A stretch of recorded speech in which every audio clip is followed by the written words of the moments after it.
শুনতে এসেছেন, মন দিয়ে শুনবেন।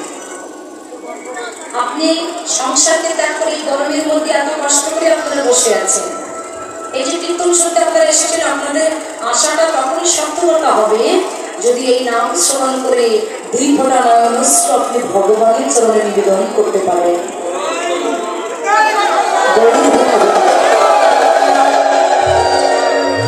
এই যে এত কষ্ট করে আপনারা এসেছেন, আপনাদের আশার সার্থকতাটা এখানেই হবে। তাই বাবা, আন মন নয়। সারা জীবন সংসারের মধ্যে আমরা আনমনস্ক থাকি, আন কথা বলি, আন কথা চিন্তা করি, আন কথা ভাবনা করি। কিন্তু আজকে একটা শুভ দিন, আর এই শুভ দিনে আজকে সেই একাদশীর দিনে আজকে কীর্তন হচ্ছে, এই দিনে আপনারা কীর্তন শ্রবণ করছেন, এটাও আমাদের মতো মানব জীবনের মঙ্গল। তাই আনমনস্ক নয়, কোনো কীর্তন আসনে এসে বা কোনো হরিনাম আসনে এসে যদি কোনো ব্যক্তি আন কথা বলে, আনমনস্ক হয়, আন কথা চিন্তা করে, আন কথা ভাবনা করে, আপনি এসেছেন কীর্তন শুনতে, তাতে কি হয়েছে? আপনার কোনো ফল আপনি লাভ করতে পারবেন না, বরং আরো আপনি নরকগামী হবেন। কেন? আপনি যেখানে থাকুন না কেন চিন্তাধারাটা ঠিক রাখতে হবে। যেমন বাবা 2 বন্ধু, এক বন্ধু বাবা কি করতো না, এক বন্ধুর ভিতরে খুব কৃষ্ণ প্রেম ছিল, যেখানে হরিবাস হতো, কীর্তন আসর হতো, সেই বন্ধু সেখানে প্রত্যেকদিন ভাগবত পাঠ শ্রবণ করতে যেতেন।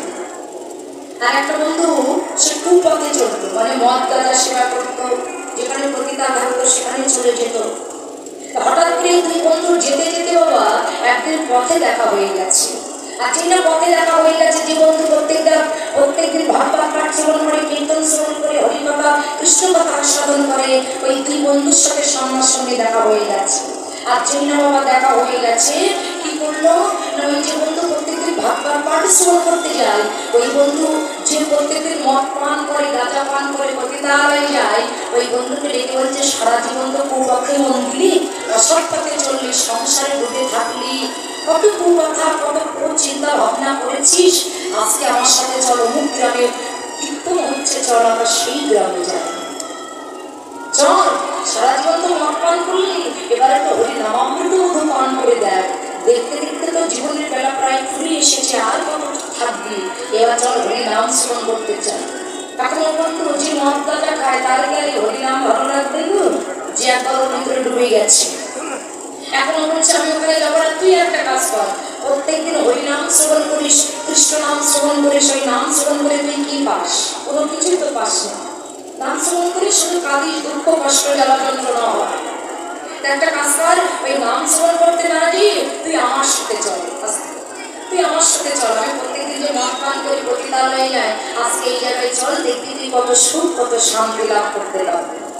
লক্ষ্য করবো, দেখুন মানুষের চিন্তাধারাটা কেমন। আপনি যেখানে বসে আছেন, আপনার চিন্তা যদি সঠিক না হয়, আপনার ভাবনা যদি সঠিক না হয়, মনটা যদি এখানে না থাকে, তাহলে আপনার আশাটা বিফল হয়ে যাবে।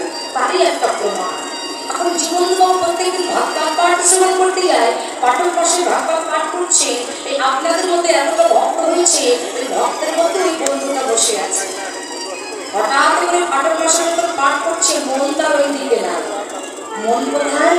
ওই বন্ধুর কথা চিন্তা করছে। তাই তো বন্ধুরা বলেছিল, আমার সাথে যেতে মদ পান করতে, পতিতালয়ে যেতে, আমি এই পাঠ শুনতে না এসে যদি আমি পতিতালয়ে যেতাম, তাহলে মনে আজকের আনন্দটা আমি ভালো লাভ করতে পারতাম। দেখুন চিন্তাধারাটা কেমন, মন দিয়ে শুনবেন। আর যে বন্ধু প্রত্যেকদিন মদ পান করে, যে গাঁজা খায়, যে পতিতালয়ে গমন করে, ওইখানে যে ওই বন্ধু মনে মনে চিন্তা করছে, তাই তো আমার বন্ধু তো আমাকে বলেছিল যে চল আজকে পাঠ শুনতে যাই, কীর্তন শ্রবণ করি, নাম শ্রবণ করি, আমি আমার বন্ধুর সাথে কেন গেলাম?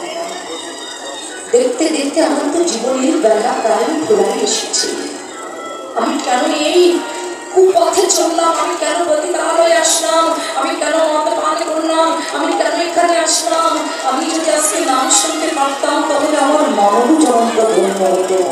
ও বাবা, ওই জায়গাটায় বসে কৃষ্ণ চিন্তা করছে, কৃষ্ণ ভাবনা করছে, ভগবানের কথা চিন্তা করছে, ভগবানের কথা ভাবনা করছে, একেবারে মন দিয়ে নয়নেই চলে ডুবে ডুবে ভগবানের কথাটা চিন্তা করছে। হঠাৎ করে কি হলো বাবা, যে প্রত্যেকদিন পাঠ শ্রবণ করতে যেতেন, ওই বন্ধুটা নরকগামী হলেন, আর যে প্রত্যেকদিন মদ পান করতেন, সে ভগবানের শ্রীপাদ পদ্ম লাভ করলেন। কেন? চিন্তাধারাটা দেখতে হবে, চিন্তা ভাবনা আগে মনটা দেখতে হবে। সে যতই যা কিছু করুক না কেন, এই জন্য ভগবান বললেন তুমি সংসার মধ্যে সংসার করো। কলিযুগে তোমরা কলিযুগের মানুষ সংসার করবে। গৌরাঙ্গ মহাপ্রভুও সংসার করেছে, সংসার করতে কারো নিষেধ করে নাই, বলেছে সংসার করো, কিন্তু সুন্দর যে মনটা আছে ওই মনটা তোমরা আমার চরণে নিবেদন করবে। যাই কিছু করুক না কেন, ওর মন কিন্তু ওখানে ছিল না, ওর ভাবনাটা ছিল কৃষ্ণ চিন্তা, কৃষ্ণ প্রেম, ভক্তি। আর আপনি আজকে এখানেই বসে আছেন, এই কীর্তন শ্রবণ করছেন, এখন বসে বসে যদি স্মার্টফোন চালান, কখনো দেখছেন এখানে আসার চাইতে না আসাটাই ভালো। এই জন্য বলছে এসেছো যখন মন দিয়ে শুনতে হবে, যেন এসেছে সঙ্গে করে আমি কিছু নিয়ে যেতে পারি। আন বা কান ভাবনা চিন্তা করলে হবে না। তাই আজকে কি করছে বাবা? গৌরাঙ্গ মহাপ্রভু, আজকে গৌরাঙ্গ মহাপ্রভু দেখুন বাবা, শুধু এই কীর্তন আসরে নয়, প্রত্যেকটা কীর্তন আসরে দাঁড়িয়ে বড় গৌরব করে বলতে ইচ্ছা করে, গৌর আমাদের ভগবান, গৌর বাঙালির ভগবান, গৌর হচ্ছে জনদরদী ভগবান। একটু ভেবে দেখুন, সত্য ত্রেতা ব্যাপার এই তিন যুগে ভগবান এসেছে, কিন্তু কলিযুগে আমার গৌরাঙ্গ মহাপ্রভু একটু অন্যরকম ভাবে আসবে। আমার গৌরাঙ্গ মহাপ্রভু এমন কোন পশু নাই, এমন কোন মানুষ নাই যে তাকে আমার গৌরহরি প্রেম দেয়। শুধু মানুষকে না, পশুকে পর্যন্ত আমার গৌরহরি প্রেম দিয়েছিল। একটা পশুকেও যদি দেখেছে, তবে সেই পশুর কণ্ঠটা যদি ধরে আমার গৌরহরি বলেছে, ওরে এতবার কৃষ্ণ কথা বল, এতবার হরি কথা বল, এতবার কৃষ্ণ হরি কার, এতবার প্রেম দেয়নি কাকে? কত পশু তারা ভগবানকে চিনতে পেরেছে, তারা কৃষ্ণ বাবার বদল পায় নাই, কৃষ্ণ বলবার চেষ্টা করছে, আর আমরা মানুষ বলে জন্ম নিয়ে আমরা কৃষ্ণ বললাম। গৌরাঙ্গ মহাপ্রভু বাবা যখন এই ঝাড়িখণ্ডের বনপথ দিয়ে যখন আমার গৌরাঙ্গ মহাপ্রভু বৃন্দাবনে যাচ্ছে, ওই বৃন্দাবনে যেতে যেতে ওই ঝাড়িখণ্ডের বনপথে ওই বনের মধ্যে কত হিংস্র বাঘ, যারা মানুষের মাংস সেবা করে, সিংহ।